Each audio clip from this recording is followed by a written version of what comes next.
US और China दुनिया की दो सबसे बड़ी power, economic power, military power and hegemonic powers as well. Although China के लिए ये कहना कि अभी भी वो सबसे बड़ी मिलिट्री पावर है, ये थोड़ा सा एग्जेजरेशन, अतिशोक्ति हो जाएगी, लेकिन यूएस के लिए डेफिनेटली कहा जा सकता है। बट अगर टॉप टू पावर्स देखी जाए तो वो यूएस और चाइना ही है। और जिस तरीके से डोनाल्ड ट्रंप ने कुछ इलेक्शन कैंपेन्स के टाइम पर ऐसे बयान दिए थे कि वो चाइना के ऊपर 60% टैरिफ लगा देंगे, चाइना के साथ ट्रेड वॉर स्टार्ट हो जाएगी, तो इन सब चीजों को ध्यान में रखते हुए और एक बहुत मेजर एडवांसमेंट होता हुआ दिखा है हमें यहां। डोनाल्ड ट्रंप और चाइनीज प्रेसिडेंट शी जिनपिंग के बीच में बातचीत हुई है, दोनों आमने सामने आए हैं, फोन कॉल पे बात हुई है, जिससे ये लगता है कि शायद जितनी उम्मीद थी उतना ना हो और ग्लोबल स्टेबिलिटी में उतना ज्यादा इंपैक्ट देखने को ना मिले। इन दोनों देशों का साथ रहना, इन दोनों देशों का कोऑपरेट करना बहुत ज्यादा जरूरी है if you talk about global as well as other stabilities, regional stabilities में भी, like Indo Pacific region as well as in Indian Ocean as well as in Middle East. तो इन दोनों देशों को कहीं ना कहीं कोऑपरेट और कोऑर्डिनेट करके चलने की जरूरत है, और ऐसा ही हमें अभी देखने को भी मिला है।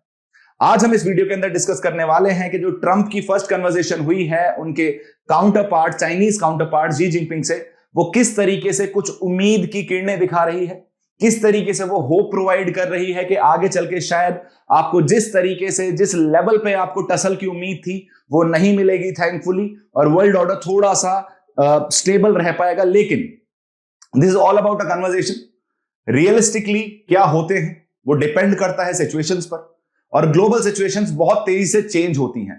उस टाइम पे ये सारी कन्वर्सेशन हो सकता है धरी की धरी रह जाए और इवेंचुअली एक रियलिस्टिक पॉलिसी आती हुई दिखे आपको दोनों एंड से, China as well as US, दोनों ही रियलिस्ट हैं। फॉर एग्जाम्पल अगर आज की डेट में हम देखें तो चाइना पूरी तरीके से सुन त्सू पर चलता है, द आर्ट ऑफ वॉर। उनके जो एंशिएंट थिंकर हैं, एंशिएंट रियलिस्ट थिंकर सुन त्सू, उनको फॉलो करता है, जो एक एक्सपेंशनिस्ट पर्सपेक्टिव को सपोर्ट करते हैं। दूसरे एंड पे अभी हम फिलहाल देखें तो जॉन मार्शाइमर का जो ऑफेंसिव रियलिज्म है, जो 2001 में उन्होंने दिया, काफी हद तक यूएस उसको यूटिलाइज करके अपना ग्लोबल स्पेस सस्टेन या मेंटेन करने की कोशिश कर रहा है, और यूएस की हेजेमनी के लिए जो सबसे बड़ा थ्रेट है वो चाइना ही है। तो ऐसे टाइम पर ये जो कन्वर्सेशन हुई है ये और ज्यादा इंपॉर्टेंट बन जाती है, ये वार्तालाप कहीं ना कहीं दुनिया के लिए बहुत ज्यादा जरूरी बन जाती है। प्रेसिडेंट डोनाल्ड ट्रंप ने बात की है चाइना प्रेसिडेंट शी जिनपिंग से। उन्होंने ट्रेड, फेंटानिल के बारे में भी डिस्कस करेंगे। This is one of the major aspect जो अभी आज की डेट में यूएस में चलता हुआ दिखता है। टिकटॉक और ग्लोबल सिक्योरिटी के जैसे मुद्दों पर बात करते हुए दिखे दोनों। ट्रंप ने उम्मीद जताई है कि वो दोनों जो हैं, चाइना और यूएस, जो है साथ मिलके इश्यूज को रिजॉल्व करेंगे और दुनिया को एक बेहतर और पीसफुल वर्ल्ड बनाएंगे। ये कन्वर्सेशन ट्रंप के इनॉग्रेशन से जस्ट पहले आई है, और जब यूएस सुप्रीम कोर्ट ने टिकटॉक के बैन को अपहोल्ड कर दिया था उसके बाद आई है। तो रिलेशंस आपको बहुत ज्यादा पॉजिटिव नहीं दिख रहे थे, चाहे वो ट्रंप की स्पीचेस हो, ट्रंप के स्टेटमेंट्स हो ड्यूरिंग इलेक्शन कैंपेनिंग, या फिर वो जो टिकटॉक के ऊपर अभी पूरा एक एपिसोड चल रहा है, पूरा सिनेरियो चल रहा है यूएस में, उसको लेकर भी। अब हम ये देखते हैं कि इस ट्रंप और जी की कन्वर्सेशन के इंप्लीकेशंस क्या क्या हो सकते हैं। सबसे पहले अगर ट्रेड रिलेशंस के पर्सपेक्टिव की बात की जाए, ये नेगोशिएशन रखना कंटिन्यू रखेंगे। अगर आप थोड़ा सा बैकग्राउंड देखें इसका, Trump is not very supportive of Chinese imports into the US. दूसरी चीज, चाइनीज प्रोडक्ट्स जो हैं वो पूरी तरीके से यूएस मार्केट को डोमिनेट कर रहे हैं। ट्रंप एक बिजनेसमैन आदमी, एक कैपिटलिस्ट आदमी, उनको ऐसा लगता है कि this is bad for their domestic industry, for his domestic industry, for US domestic industry. इस वजह से वो चाइनीज इंपोर्ट्स के ऊपर टैरिफ बढ़ाने की बात कर रहे थे।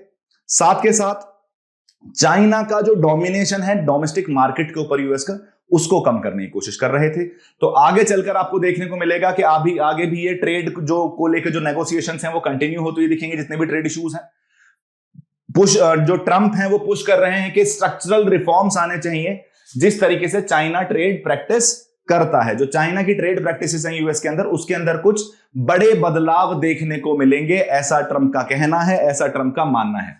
जो टैरिफ्स को लेकर टेंशन थी, जो बोला गया था ट्रंप द्वारा कि 60% टैरिफ हाई कर देंगे चाइना का, उसके लिए उन्हें एमएफएन स्टेटस छीनना पड़ेगा चाइना से, तो काफी ज्यादा आपको जो माहौल था उसमें गर्मा गर्मी देखने को मिल रही थी।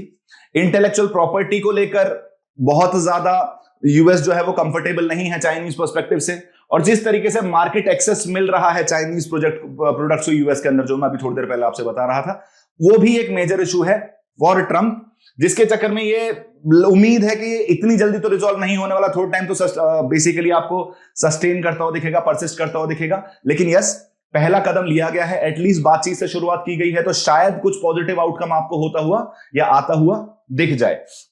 जब टेक्नोलॉजी और साइबर सिक्योरिटी की बात की जाती है तो चाइना और यूएस आज के डेट में टेक्नोलॉजी में भी कंपीट कर रहे हैं अदर देन इकोनॉमी या फिर अदर देन ट्रेड। और स्पेशली जो चाइनीज टेक कंपनी है जैसे टिकटॉक हो गई, ये एक मेजर इशू रहने वाला है। ये टेक्नोलॉजी पर्सपेक्टिव से भी इशू रहने वाला है और दूसरी चीज ये सिक्योरिटी पर्सपेक्टिव से भी एक मेजर इशू रहने वाला है।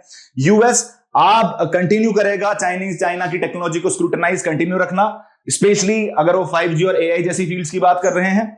और चाइना नहीं चाहता है कि ऐसा स्पेशल स्क्रूटनाइजेशन उसके प्रोडक्ट्स पर लगे, क्योंकि बाकी किसी कंट्री के ऊपर ये चीज होती हुई नहीं दिख रही है। तो पहली चीज हमने ये बोला कि ट्रेड में कुछ कंसर्न्स बने रह सकते हैं, जैसे चाइना की जो ट्रेड प्रैक्टिसेस है उसमें स्ट्रक्चरल रिफॉर्म्स देखने को मिल सकते हैं। चाइना जिस तरीके से लोअर टैरिफ पे या डंपिंग की प्रैक्टिस अपनाता है इन मल्टीपल कंट्रीज डोमेस्टिक मार्केट को कंट्रोल करने के लिए, उसमें आप उसके अगेंस्ट आपको यूएस का एक स्टैंड देखने को मिल सकता है। साथ के साथ जितनी भी चाइनीज टेक कंपनीज हैं जो यूएस में फंक्शन करती हैं, वो दोनों ही एंगल से, फ्रॉम टेक्नोलॉजी एंगल, क्योंकि एक टेक्नोलॉजिकल कंपटीशन है यूएस और चाइना के बीच में, एंड अदर देन दैट एक security angle, specially in the fields like 5G and AI, जो कंटिन्यूअसली आपको यूएस की तरफ से देखने को मिल सकता है टुवर्ड्स चाइना। और चाइना इस चीज को रेजिस्ट करने की कोशिश करेगा, अपने आप को ऐसे आइसोलेटेड पर्सपेक्टिव में या फिर स्पेशल एक्सेप्शनल केस की तरह ट्रीट करना चाइना को पसंद नहीं आएगा। एक बहुत इंपॉर्टेंट इशू चल रहा है फेंटानिल का, फेंटानिल एंड ड्रग ट्रेल। देखो फेंटानिल क्या है? फेंटानिल एक ओपियोइड ड्रग है। आज की डेट में ड्रग अब्यूज से यूएस के अंदर बड़ी तादाद में लोग मर रहे हैं। मतलब ड्रग अब्यूज आज की डेट में यूएस का एक मेजर इशू है। और कौन सा ड्रग ऐसा है जिसके कंजम्पशन से, जिसको कंज्यूम करने के बाद सबसे ज्यादा फैटेलिटीज देखने को मिल रही हैं? That is fentanyl. It is cocaine, जो कोक होता है, कोकीन के कंजम्पशन से भी ज्यादा आपको डेथ इस पिछले साल जो देखने को मिली है वो ओपियोइड फेंटानिल ड्रग से देखने को मिली है। तो ट्रंप का फोकस है इसलिए फेंटानिल के ऊपर, उन्होंने भी फेंटानिल पर अपना फोकस रखा है। एक मेजर यूएस ड्रग क्राइसिस से गुजर रहा है यूएस, जैसा मैंने अभी आपको बताया। साथ के साथ उन्होंने बताया कि कोऑपरेशन की जरूरत है दोनों नेशंस को, चाइना और यूएस को, जिससे ड्रग ट्रैफिकिंग पर कंट्रोल किया जा सके। दिस इज समथिंग जिसमें कोऑपरेट करना बनता भी है, क्योंकि ड्रग चाहे वो चाइना के लिए हो चाहे वो यूएस के लिए हो, दोनों की जनता के लिए थोड़ा बुरा है। यूएस के साथ दिक्कत ये है, US is a democracy, you can not control people what they are doing, what they are not doing. तो basic, but China is a communist nation, तो they have a complete control, they do not, कोई right to privacy नाम की चीज China के अंदर आपको exist करती हुई नहीं दिखती है।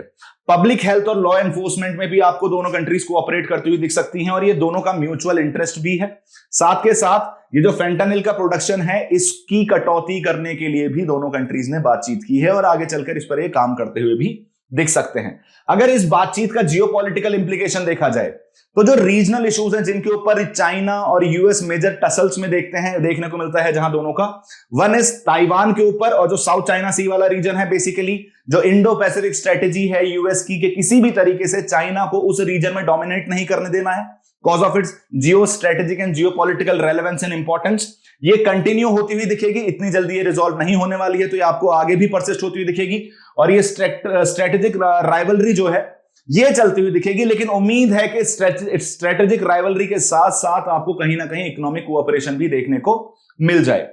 दोनों नेशंस एम कर रहे हैं, कोशिश कर रहे हैं कि एक पीसफुल कोएग्जिस्टेंस में रहें, दोनों साथ में बढ़ें, दोनों साथ में कोएग्जिस्ट कर पाएं, एक कंट्री दूसरी कंट्री के लिए थ्रेट ना बन जाए। It is although it is easier said than done. जब आप दो पावर्स को राइज करते हुए दिखते हैं तो उनके ओवरलैपिंग इंटरेस्ट बहुत ज्यादा होते हैं, तो कॉन्फ्लिक्ट्स के चांसेस भी काफी ज्यादा बढ़ जाते हैं। लेकिन बोथ कंट्रीज होप के कहीं ना कहीं वो कोएग्जिस्टेंस वाले पर्सपेक्टिव को फॉलो कर पाए, ग्लोबल इंटरेस्ट के लिए वो कंपीट करते रहें। लेकिन जो कॉन्फ्लिक्ट्स हैं, अगर कॉन्फ्लिक्ट्स आ भी रही हैं तो उन्हें डिप्लोमेटिक पर्सपेक्टिव से रिजॉल्व करने की कोशिश करें, और आगे चल के, क्योंकि डिप्लोमेटिक और मिलिट्री कॉन्फ्लिक्ट्स तो आपके पास आने ही वाली हैं। जैसा मैंने आपसे बोला कि ओवरलैपिंग इंटरेस्ट तो आपके होने वाले हैं, चाहे वो जियोपॉलिटिकल हो, चाहे वो इकोनॉमिक हो, चाहे वो टेक्नोलॉजिकली हो, चाहे वो मिलिट्री पर्सपेक्टिव से हो। तो ऐसा नहीं है, और इवन आइडियोलॉजिकल एज वेल, दोनों आइडियोलॉजिकल भी एक दूसरे से अपोजिट बैठे हैं। Opposite ideological, one is a complete follower liberal capitalism, the other one is socialist economy, at least politically. Economically तो हम उसे सोशलिस्ट या कम्युनिस्ट नहीं बोल सकते चाइना को अब। Other than that domestic factors जो हैं यूएस के अंदर, जो यूएस के एडमिनिस्ट्रेशन का इंटरनल डिवीजन है, देखो यूएस के अंदर इस टाइम दो सेक्शंस एग्जिस्ट कर रहे हैं। एक वो जो चाइना को पूरी तरीके से इग्नोर करना चाहते हैं, आइसोलेट करना चाहते हैं, उसके अगेंस्ट एक्शन लेना चाहते हैं। कुछ ऐसे कॉर्पोरेट्स हैं दूसरे फैक्शन के अंदर जिनका चाइनीज कंपनीज में एक मेजर इन्वेस्टमेंट है। तो ट्रंप को यह बैलेंस करने की भी जरूरत पड़ेगी। तो आपको यूएस एडमिनिस्ट्रेशन के अंदर एक इंटरनल डिवीजन देखने को मिल रहा है। एक तो वो जो चाइना के क्रिटिक्स हैं, दूसरे वो कॉर्पोरेट्स जिनके चाइना के साथ टाइज हैं। तो कहीं ना कहीं ये दोनों का इन्फ्लुएंस आपको पॉलिसी डायरेक्शन पर भी देखने को मिलेगा। इसकी वजह से आपको मिक्स्ड सिग्नल्स देखने को मिल सकते हैं। ऐसा नहीं है कि एकदम चाइना के अगेंस्ट ही चले जाओगे और ऐसा भी नहीं है कि चाइना को सपोर्ट करना शुरू कर दोगे। Balancing between tough policies and pragmatic engagement, मतलब जहां आपको लगता है कि China is going over the top, over the line, वहां आपको टफ पॉलिसीज देखने को मिल सकती हैं। लेकिन जहां भी आपको कोऑपरेशन की उम्मीद देखने को मिल रही है, specially in the economic perspective, specially in the drug trafficking में जैसे और पब्लिक हेल्थ में, जैसे मैंने आपको बताया, यहां आपको एक प्रैग्मेटिक एंगेजमेंट या फिर प्रैक्टिकलिटी है कि यहां साथ में मिलकर चलें तो ही ज्यादा बेहतर है। अगर लॉन्ग टर्म प्रोस्पेक्ट्स देखे जाएं यूएस और चाइना के आने वाले समय में ट्रम्प पॉलिसी को लेके थोड़े से मिक्स देखने को मिलेगा रिलेशंस के अंदर। आपको कहीं कहीं कोऑपरेशन भी देखने को मिलेगा और कंपटीशन तो ये चलने ही वाला है आने वाले समय में। और ये इकोनॉमिक और सिक्योरिटी चैलेंजेस जो आने वाले हैं, इनके आने वाले रिलेशंस को वो शेप करेंगे। मतलब जो इकोनॉमिक टसल्स हैं दोनों के बीच में, जो ट्रेड वॉर होने के चांसेस हैं, जिसको नेगोशिएशन किया गया है लेकिन वो परसिस्ट करेगी, वो सस्टेन करेगी। दूसरी चीज जो सिक्योरिटी चैलेंजेस हैं, यहां दोनों आपस में एक दूसरे से भिड़ते हुए दिखेंगे और ये फ्यूचर इंटरेक्शंस भी डिसाइड करेंगे किस लेवल पे आपको ये टसल देखने को मिल रही है और किस लेवल पे दोनों कंट्रीज एक दूसरे के साथ एंगेज कर पाएंगी। दोनों कंट्रीज को चाहिए कि वो अपने डिफरेंसेस जो हैं उन्हें केयरफुली मैनेज करें, उसे इस लेवल पे एस्केलेट ना होने दें कि उन्हें एक दूसरे का कन्फ्रंटेशन करना पड़े। साथ के साथ उन्हें यह भी मेक श्योर करना पड़ेगा कि अगर वो कन्फ्लिक्ट में आती हैं तो ग्लोबल अफेयर्स में एक मेजर इंस्टेबिलिटी देखने को मिलेगी। और अगर वो नहीं चाहते हैं कि वो ग्लोबल अफेयर्स को डिस्टेबलाइज किया जाए या ग्लोबल ऑर्डर को डिस्टेबलाइज किया जाए, तो उन्हें थोड़ा सा समझदार की तरह नेगोशिएटिंग टेबल पर बैठ के अपने कॉन्फ्लिक्ट्स को सुलझाने की कोशिश करनी पड़ेगी। Otherwise it will not be just there war. ये दो सबसे बड़े नेशंस की बात कर रहे हैं हम दुनिया के, तो इसका एक मेजर ग्लोबल इंपैक्ट भी देखने को मिल सकता है। और दुनिया आपको दो फैक्शंस में भी बटी हुई दिख सकती है, which is definitely not good. You are going 50 years back to the era of cold war, जहां आपको दो ब्लॉक्स देखने को मिलते हैं, and that was definitely not good for the smaller countries, third countries, क्योंकि उन्हें प्रॉक्सी वॉर में डाल दिया जाता है without their concern, without their any personal issue, right. अगर ये इवॉल्विंग डायनेमिक्स देखी जाए यूएस और चाइना के रिलेशंस की, तो हम ये देखते हैं कि ये तो अभी इश्यूज देख लिया हमने, इंप्लीकेशंस क्या क्या है। इवॉल्विंग डायनेमिक्स क्या है? डिप्लोमेटिक एंगेजमेंट की उम्मीद जगी है। ये जो ट्रंप और जी ने आप एक दूसरे से बात की है, ये कंटिन्यूड डिप्लोमेसी का एक इशारा है, एक सिग्नल है कि हाँ भाई डिप्लोमेसी कंटिन्यू होती हुई दिखेगी। Mutual respect and peaceful coexistence की बातचीत जो होती हुई दिखी है, तो इनको दोनों को पता है कि दोनों अभी एक दूसरे से डायरेक्टली नहीं भिड़ना चाहेंगे, क्योंकि दोनों एक दूसरे के ऊपर इंटरडिपेंडेंट भी हैं और दोनों में से कोई भी इतना कमजोर नहीं है कि वो एक पार्टी दूसरे पार्टी को डोमिनेट कर जाए।